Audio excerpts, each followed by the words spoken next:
We're high up in the mountains in the southwest of China near the Burmese border, and we're on our way to meet the Mosuo people, who live in a remote place which is also known as the land where women rule. We're going to spend a week there to find out what life is like in one of the world's last matriarchies.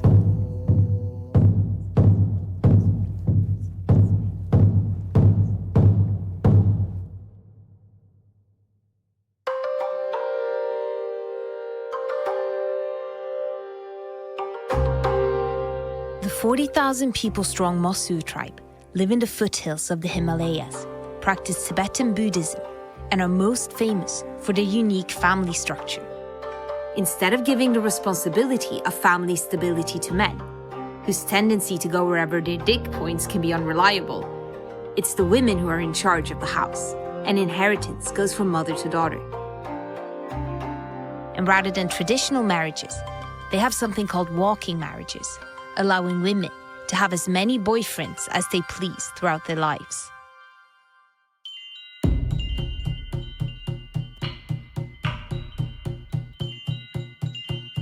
To get to Lugu Lake from the nearest city, Lijian, is an 8-hour drive on mainly high-altitude dirt roads. This is one of the least developed regions in China, with no nearby railroads. So when we arrived, we were surprised to see so many Chinese tourists.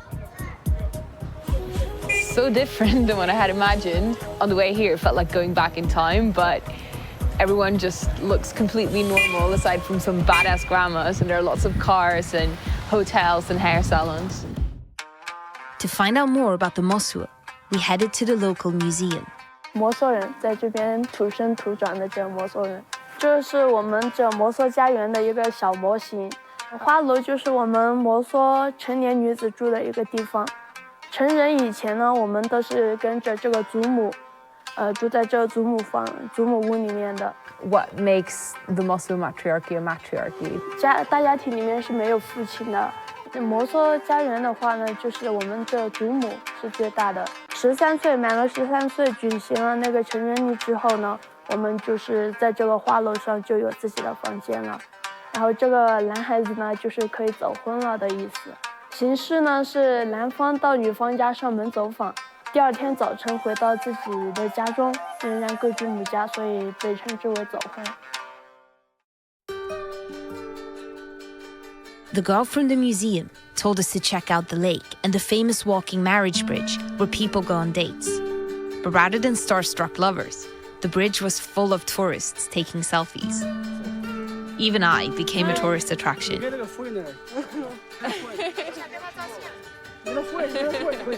What do you think about the culture here, the matriarchal culture? Mystery? Do you think it's different being a woman here than in the rest of China? Do you think women are happier here? Contributing to the boost in domestic tourism is the fascination with the Mosuo way of life that's often been scandalized and eroticized. It seemed like the only Mosuo around were the girls selling barbecue, so I had a chat with one of them to find out if the bridge was still used for romancing. Lucy, did you ever date on the bridge? 是的，以前都是我们两个正在约会的，后面就一起跳舞，慢慢的就认识了，我就跟他就在一起了，跟他就走婚了。两个人喜欢了，有感情了，就慢慢的走过来，今天约会见面。开始跟他走婚了，才是跟他在一块的。两个人不在一起了，他就不喜欢了，就不在一起了。That's a healthy outlook. 喜欢我的人男孩子很多的，但是我就喜欢上我的老公嘛。So even though your culture allows you to date as many guys as you want before you settle for one, you still went for just one guy. 这是哥哥的喜欢嘛，是吧？老公的话他是没什么压力的，压力不大。生活在一起大家庭里面的话是都是一样，没什么很大的压力嘛。你们大城市里面的话买菜买房什么的是压力很大的，是吧？女方的话就不要孩子嘛，压力自己家里面挣钱，带孩子什么都有孩子做嘛，是吧？